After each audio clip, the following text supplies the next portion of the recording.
पत्रकारगण को बुलाया है ऑडियंस के रूप में। जब पत्रकारगण यहाँ से जाएंगे, न्यूज लिखेंगे, इस विषय में लोगों को समझाएंगे, लेकिन इस हल्ला बोल में हमें अपने आप के अपने ऊपर हल्ला बोलना है। जितना पानी यूज करते हो बरसात में उतना पानी बचाओ और अपने घर से, अपने जिंदगी से प्लास्टिक को हटा दो।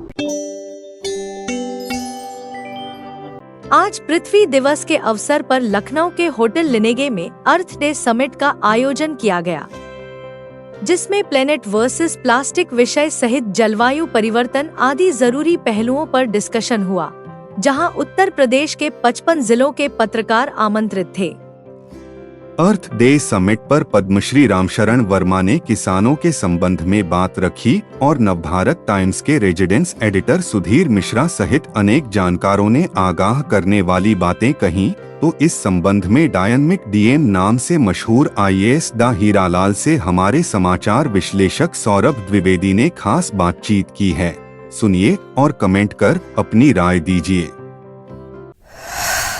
होटल लिनेगे में पृथ्वी दिवस के अवसर पर एक बड़ा डिस्कशन प्लेनेट वर्सेस प्लास्टिक को लेकर के किया गया है। हमारे साथ चर्चित डीएम, डायनेमिक डीएम के नाम से चर्चित है डॉक्टर हीरालाल जी है।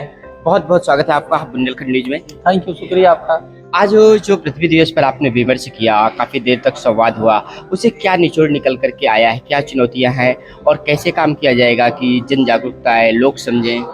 देखिए, इसमें जो पत्रकारगण को बुलाया है ऑडियंस के रूप में, जो इसमें पार्टिसिपेंट हैं जिलों के, हर जिले से एक एक दो दो हमने पत्रकार बुलाए हैं और करीब ये 50 जिलों के लोग दिख रहे हैं, पूरा हाल भरा हुआ।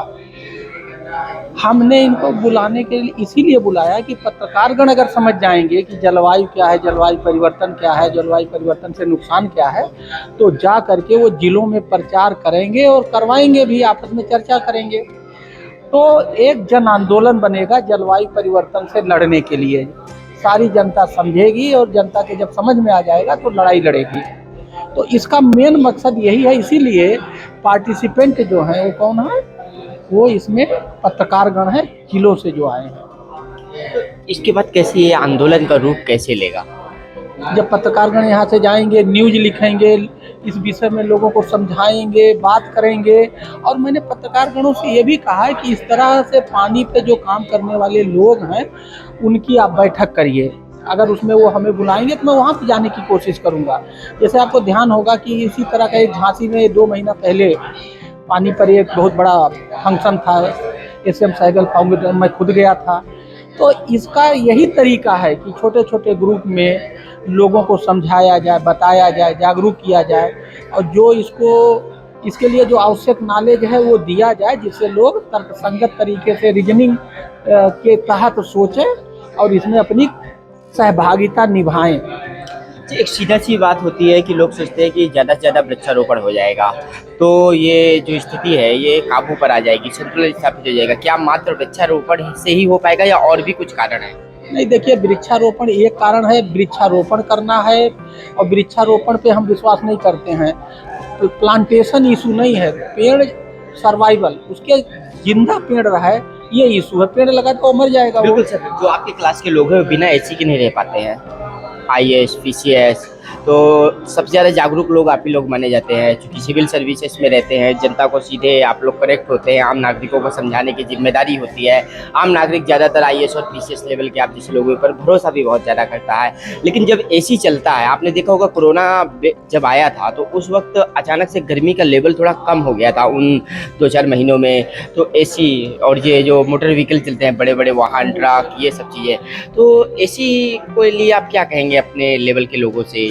देखिए, ये हमारे लेवल की बात नहीं है, हर लेवल में अगर आप देखेंगे, जैसे आप अधिकारीगण की बात कर रहे हैं, तो जो बड़े बड़े व्यापारी हैं, जो बड़ी बड़ी ऑफिसेज हैं, या अब तो गाँव में भी लोग एसी लगाने लगे हैं। ऐसा नहीं, जिसके पास पैसा हो गया वो तो एसी, मैं ये नहीं कहता, एसी जरूरत भी है, लेकिन कुछ लोग दिखावे में भी कि हमारे घर में एसी लगा है। जो ये हम लोगों की जो नक्शेबाजी वाली आदत है ना, दिखावे की आदत, शोबाजी की आदत, ये भी एक बहुत बड़ा कारण है। तो इसमें हर आदमी को पानी बचाना चाहिए, पेड़ लगाना चाहिए और प्लास्टिक को अपने घर से निकाल देना चाहिए या अपने ज़िंदगी से निकाल देना चाहिए। अगर हर आदमी, चाहे वो आईएएस हो, चाहे पीसीएस हो, चाहे अधिकारी हो, चाहे व्यापारी हो, चाहे किसान हो, अगर आम आदमी ये तीनों काम करने लगे तो बहुत जल्दी हम इस पर काबू पा सकते हैं। और जो गांव की स्थिति आप देखते कि पहले का जो विज्ञान था, जैसे पानी पर बात आप कर रहे हैं, तो तालाब और तालाब के पास में कुआं रहा करता था 100-200 मीटर की दूरी पर, वो कुआं खत्म हो गया है गाँव में। तो उससे क्या होता था कि जो तालाब का पानी है वो छन करके कुएं में जाता था धीरे धीरे करके, तो कुएं से आदमी को एक शुद्ध वाटर मिलता था। और अभी आपको आरओ का वाटर पीना पड़ रहा है, और पता चलता है कि वो इतना ज़्यादा कुछ समय बाद वो भी बहुत नुकसान करता है। तो इसको लेकर के आप क्या कहेंगे? देखिए, बात बिल्कुल सही कह रहे हैं कि जो हमारे नेचुरल वाटर बॉडीज हैं, पॉन्ड्स, वेल एंड रिवर, नदी, ताल पोखरा और कुआं, इनकी बर्बादी हुई, उसको हमें जिंदा करना ही पड़ेगा। ये हमारी मजबूरी है और करना चाहिए। और इसका उदाहरण मैं खुद ही हूँ। बांदा में हमने कुआं जियाओ अभियान चलाया था, मैंने कुआं जियाओ अभियान चलाया था और तालाब खोदने के लिए अभियान चलाया था। तो जो आप बात कह रहे हो ये करना चाहिए और यही इसका समुचित समाधान है और इस दिशा में काम भी हो रहे हैं। ऐसा नहीं, अभी मैं झारखंड गया था तो वहाँ कुआं खोदने के लिए स्कीम है। अपने आप बुंदेलखंड में अपना खेत तालाब योजना है कि अगर कोई आदमी अपने खेत में तालाब खोदेगा तो उसको सरकारी पैसा अनुदान मिलेगा। तो ये जो आप बात कह रहे हो इस दिशा में स्कीम भी है और लोग जागरूक भी हो रहे हैं और करेंगे, और जो नहीं कर रहे उनको करना चाहिए। अक्सर सर भूकंप की एक समस्या सुनने में आती है कि जैसे ताइवान का भूकंप आपने कुछ दिनों पहले सुना होगा, पृथ्वी के विभिन्न भागों पर भूकंप आ रहा है, तो उसका जलवायु परिवर्तन से कुछ संबंध है क्या?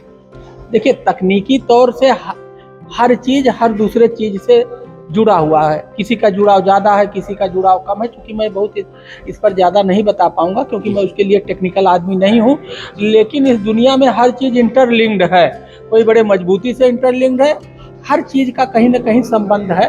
तो मैं इस पर बहुत ज़्यादा प्रकाश नहीं डाल पाऊंगा क्योंकि I am not the right person, I am not technical person. Sir पृथ्वी दिवस में यही संदेश हमारा है कि हम सभी लोगों को जलवायु परिवर्तन से लड़ने के लिए इसके खिलाफ हल्ला बोलना चाहिए।